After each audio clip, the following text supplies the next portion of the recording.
Hello everyone, welcome back to my channel, or just welcome to my channel if you are new.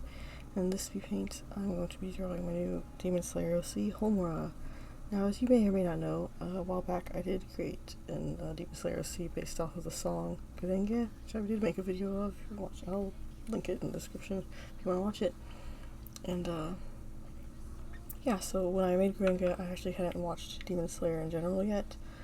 But I had heard the song and I liked it, and so this is kind of similar with Homura here. I have seen the show, but I haven't seen the movie, but I did hear the song that's like in the movie, and I thought, you know what, kind of sounds like a name, and it is a name, but yeah, and I'm like, so, you know what, I'm gonna go ahead and make another character, and he'll just kind of be like Gurenge's mentor, and yeah, so I'm just going to talk about the design process a little bit, and a bit about his backstory, and yeah, so without further ado, so a bit about his design and such.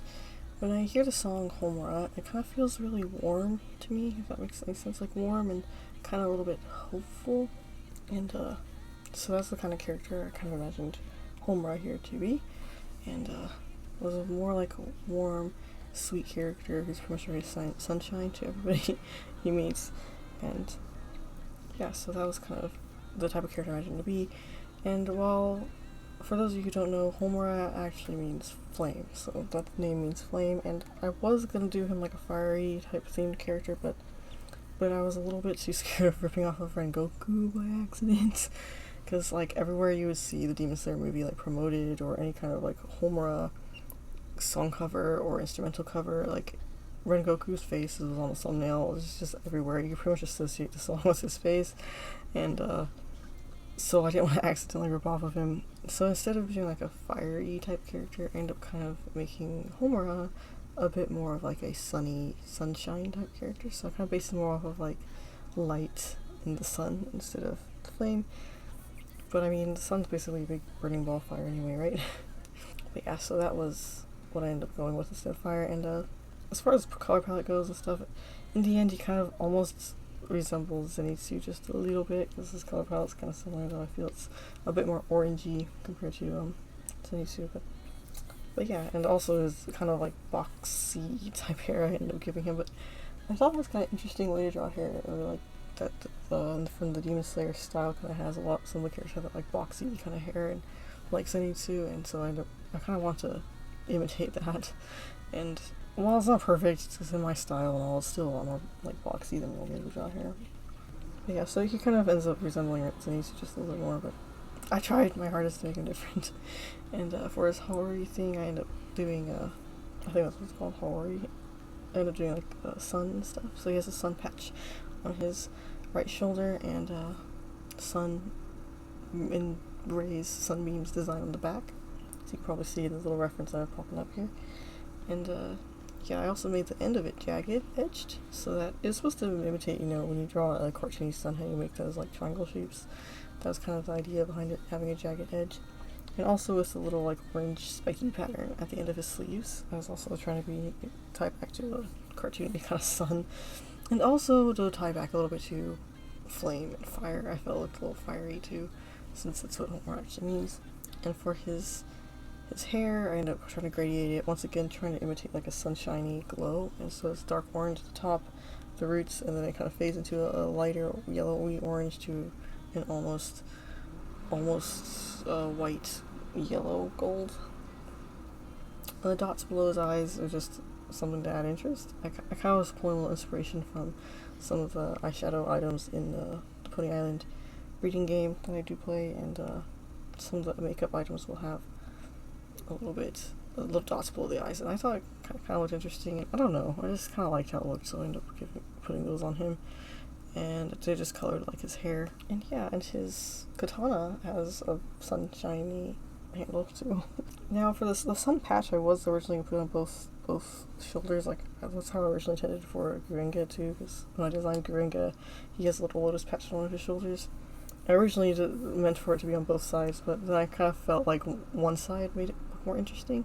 And then I thought, you know, what if they kind of matched in a way? And so Gurenge would have his lotus patch on his left shoulder, and Homura would have his sun patch on his right shoulder. Well, I thought that would be kind of, I don't want to say cute, but you know, funny. So they kind of like match, but they don't match. Yeah, that's pretty much a lot of his design there. So when I was coloring this, I was re-listening to Homura and just realized how sad the song actually is. So I'm like, here I have this sunny and warm character. How do I make him like sad? I add that sadness to him. And I thought, well, there's one way to do that. That is to give him a tragic backstory. And so, yeah, I kind of didn't want to like go into the cliche of, demon kills family, so he wants revenge and becomes a demon slayer. Even though I know this is a demon slayer universe and stuff, and that would make sense, but I felt it was cliche. I ended up kind of going that route though, and though I did explore maybe doing a more everyday problem, like maybe relationship problems or financial problems or something. But I ended up going with something like along the lines of maybe he had a girlfriend and his girlfriend got killed by demons, and so he wanted revenge. So he wants to become a demon slayer, and then while he's going through his training, he's almost done with his training. One of his siblings gets turned into a demon, and so like Tanjiro, he's like, we're gonna fix this. We're gonna find a way to turn you back. But first, let me finish my training so that I can become a full-fledged demon slayer, and I'll be better equipped for our journey.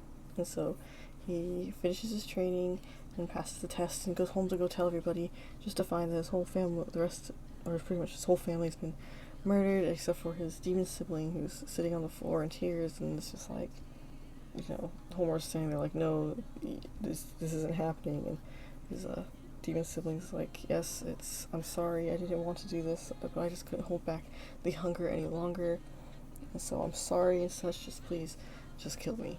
And so, yeah, and Homer probably hesitates for a little bit, and then but then ends up killing his sibling. And so the first demon he ever slayed was his own sibling.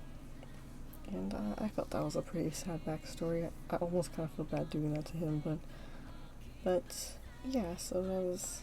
I also kind of figured he probably pauses for a second and rethinks being a demon slayer, like maybe this is that choice. He realizes what he's going to be having to go through, but then he thinks, I don't want this to happen to anyone else, and so I'll just go find the person who's responsible for this to exact my revenge, and so that it won't have to happen to anyone else. And so he presses on despite the traumatic start to his demon slaying journey. Now, a lot of that is kind of like up in the air. That's kind of the idea. I'm not sure how much sense it would make in the world and in the universe, but hopefully it makes a decent bit of sense. That's kind of just the general idea I was kind of going for his backstory. And now how he runs into Gurenge, like their stories tied together. I figured Homura would have been sent to this village and to go take out the demon that's sort of been harassing it, and he ends up tracking it down to this house, but by the time he gets there, everyone's pretty much been killed except for this one kid. So Homura takes out the demon, and then this kid, who's Gurenge, ends up asking him, I want to be a demon slayer too, so I can get revenge on the demons for what they did to my family. Now, I'm not going to go into Gurenge's story or kind of what I have for him, because that'd be a lot to go through. But yeah, so basically, Homura would end up taking Gurenge under his wing to help him become a demon slayer. That's how they would meet up, and their stories intertwine. Another thing is, I do imagine Homura likes it to be a very warm character, and while he wants revenge on the person who turned his family to demon, and the demons who killed his family, or not his family, his girlfriend and such, but he also knows that he shouldn't be consumed by that revenge, or else he'll pretty much just see through revengeful eyes or whatever. And we're going to say that he's trying to teach this to Gurenge, because Gurenge is just really hell-bent on revenge. It's basically, he wants to be a demon slayer, and he's just bloodthirsty to get back at the demons for killing his family. And while Homura understands that, he also understands that the demons are just as much of a victim as the ones that they are killing. So he has a little more respect for the demons, and so he has to kind of teach that to Gurenge, who doesn't have that respect. He's just pure revenge. But anyway, yeah, it's just kind of a lot to explain, or hard to explain for me anyway, but that's kind of the idea. And yeah, so that's really it. This is Homura, and as you can tell in the drawing, I did kind of try to mirror my Gurenge drawing, and I just made Homura facing the other way. So it's supposed to kind of go with the drawing I did of Gurenge a while back. But anyway, yeah. well, that's about it. So this was a quick review of my Demon Slayer OC based off of the song Homura, and yeah, I hope you enjoyed the speed paint, and if you did, do remember to give this video a like and subscribe, all the normal YouTube stuff. And also, I do have a Zazzle store. I will put a link in the description if you want to go check it out. And yeah, I'll leave you to enjoy the rest of the speed paint in peace without my voice. And until next time, guys, bye bye.